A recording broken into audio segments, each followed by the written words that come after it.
Hello, everybody. Welcome to the American Doofus Show. Don't let hate rule your world. Don't let hate ruin your life. Don't be a doofus. I'm your host, Barry Welsh. This episode, we're going to be talking about Casey Goodson Jr. We're going to be talking about updating Grandmaster Jay, and we're going to be mentioning E.A.R. So thank you for watching. And we first broke the news that Casey Goodson Jr., we did not even know his name at that time. When we got the news, it was a 23-year-old black man had been killed taking Subway sandwiches home to his family by a SWAT officer. And that was all the news we had at the time. There has been more developing, of course. And we're going to go to the Breakfast Club right now. Howdy, it's DJ Envy, Angela Yee, Charlamagne the Guy. We are the Breakfast Club.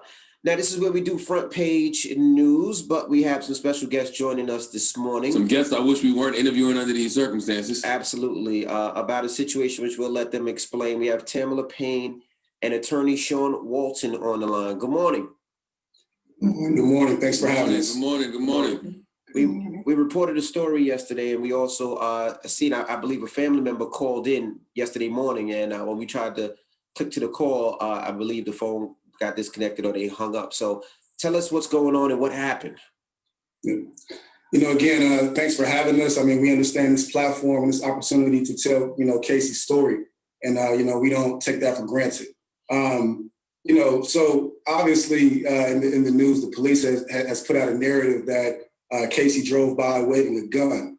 And, it doesn't make sense, right? As a black man in America in 2020, that just doesn't happen.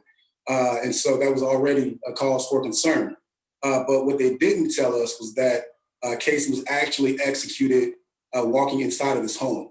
And so that's something that obviously, would have made this immediately a national news story. And so, what happened was that Casey woke up that morning. He had a dentist appointment. He went to the dentist, normal Friday. And, from that point, he headed home, stopped at Subway, grabbed 3 sandwiches, one for himself and a couple for his family.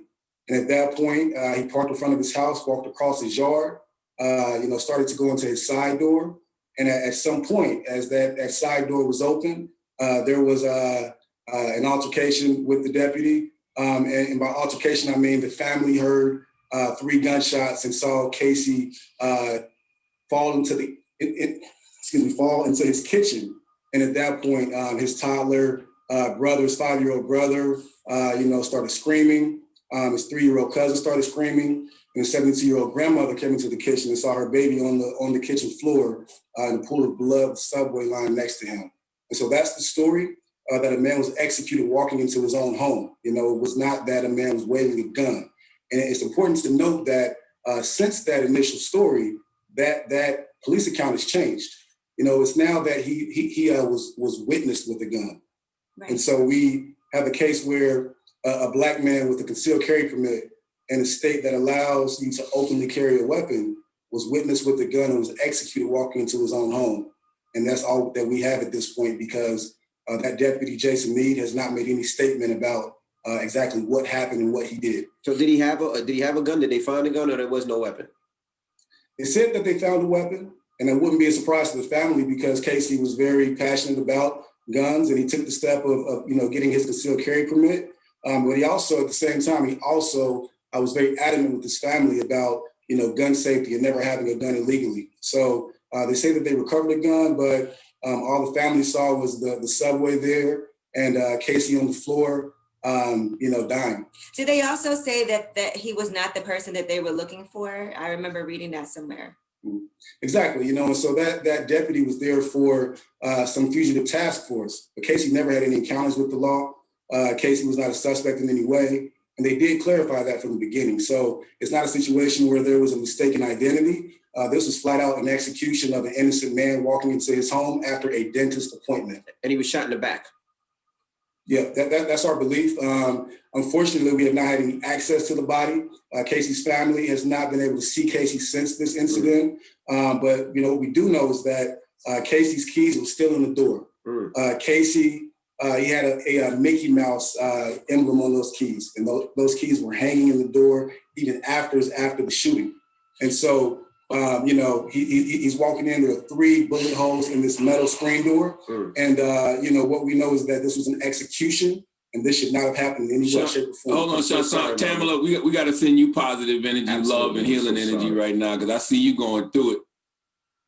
And I wouldn't wish this on anybody. Right, and I know this is very brave and strong for you to even be able to come on our platform, but we do want to make sure that there is some sort of accountability or justice in anything that we can do to bring light and attention to what happened unjustly to your son. We want to make sure that we do that and make people aware of what happened. And by the way, you look like you could be his sister.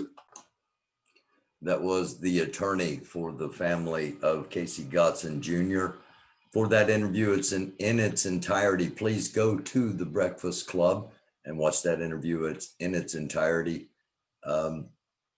Quite frankly, if I would have played the mother's part of that interview, I would not have been able to make it through this episode. No person should ever have to experience what that mother is currently experiencing. And this was a legal gun owner with a concealed carry permit. Where are the Second Amendment people? Once again, just as with Grandmaster Jay, where are the Second Amendment rights people when a police officer acts in a manner that takes the life of someone unnecessarily? This story needs to be national attention. This shouldn't be alternative news. I applaud what the Breakfast Club is doing in trying to draw national attention to this. I'm trying to aid in that by sharing that. And once again, please go to the Breakfast Club to see the interview with the attorney and with the young man's mother in its entirety. Grandmaster Jay, let me first start out with saying something about yesterday's episode. I mentioned Dave Lackford, who's been on the program before. And I mentioned Dave Lackford as my personal, and this was just and is still just my personal recommendation. Dave is a bulldog, okay? It's not a commercial. Nobody's paying. Dave didn't even know that I was planning on mentioning him, okay? Butler and Associates, where Dave is employed, they don't sponsor the show. There's no prid quo pro, as hard as that was for me to say. There is no prid quo pro.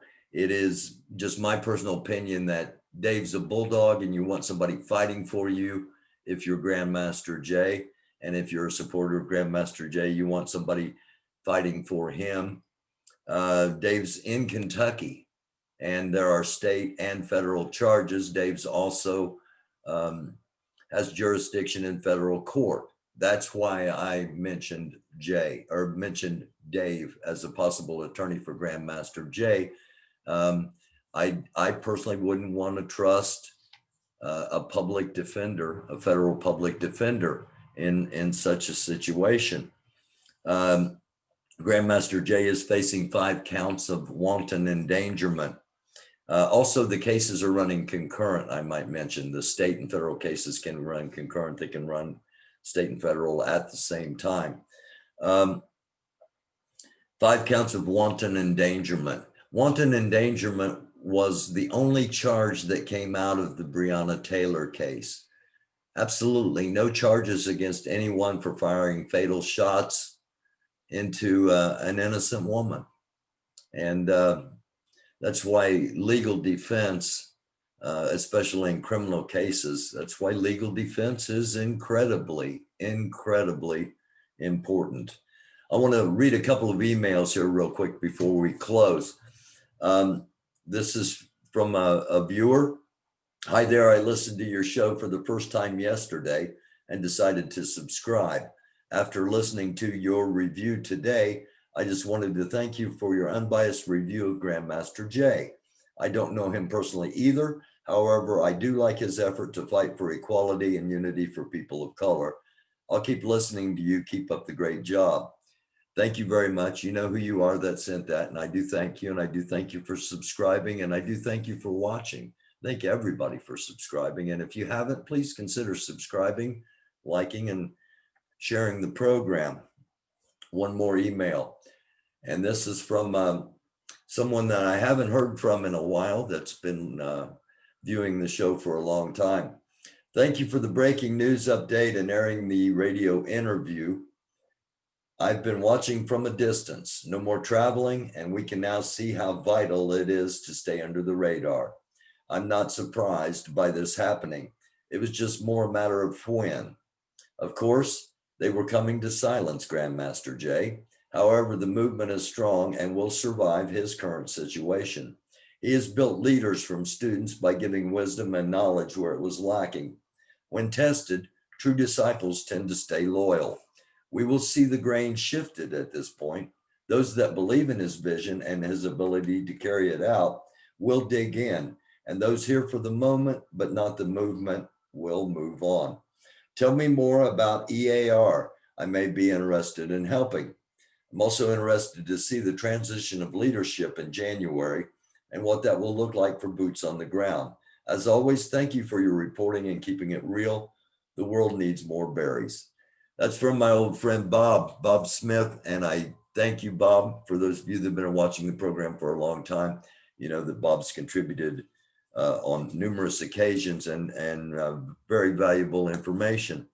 And since Bob asked about E.A.R, I'm going to mention briefly. The idea E.A.R stands for End All Racism. It's not new. There are other groups trying to end racism. I applaud them. I also want to announce that we do have our first board member other than myself. We have, now we're 2 strong, and we're going to continue to grow from there. And I will announce that new board member shortly. It's been asked multiple times, and Bob, the most recent to bring it up. What are you going to do? What is E.A.R? Well, the goal of E.A.R is systemic equality. That is the goal. The current situation we find ourselves in is systemic racism. We can never achieve equality as long as there is systemic racism. If the system perpetuates racism, then we're not going to be able to end it. So our goal is systemic equality. 2 things I'd like to see happen personally. I'd like to see a national review of all state and local police departments. And I'd also like to see a national database of law enforcement tattoos. I think that's very valuable information. So that's just a little bit about what I have in mind for E.A.R, End All Racism, an organization we're going to try to grow. And I hope you'll be a part of that as well as part of the American Doofus Show. Friday night, I'm going to do a live broadcast at 9 o'clock. You'll be able to come on, ask questions, give comments, and interact. And I always look forward to that. We'll be talking about Grandmaster Jay. If there's more that comes out about Casey Goodson Jr., of course, we're going to be promoting the publicity to that case. It needs to get attention, and it needs to be made public. And that's what publicity is about: making things public, making things relevant, making things known. Once again, a young man cut down in the prime of his life, 23 years old, law enforcement with a cover up from the start, saying he was waving a weapon as he drove by, and then saying he was shot and killed in his car when he was actually killed in his kitchen. These things and more we'll be talking about. It is the American Doofus Show. We are indeed still battling COVID-19. We can all do our part. Will wearing a mask guarantee you to be safe? No, but it'll help protect you and it'll help protect others. So consider doing that. Washing your hands repeatedly. Will that guarantee you be safe? No, but it helps protect you and it helps protect others. Now, as far as vaccines and treatments, those are going to be episodes unto themselves, because there will be a lot to talk about as that comes to the forefront. right now, the focus, Casey Goodson Jr. and dropping the charges on Grandmaster Jay because they're frivolous, they are trumped up, and it's just a matter of trying to stop a movement. And that's just not something we're in favor of here on the American Doofus Show. So until next time, take care of yourselves, take care of each other, wear a mask, don't be a doofus. We are in a pandemic. I love you all. I wish nothing but peace, prosperity, blessings, and health upon each and every one of you. My name's Barry Welsh. Until next time.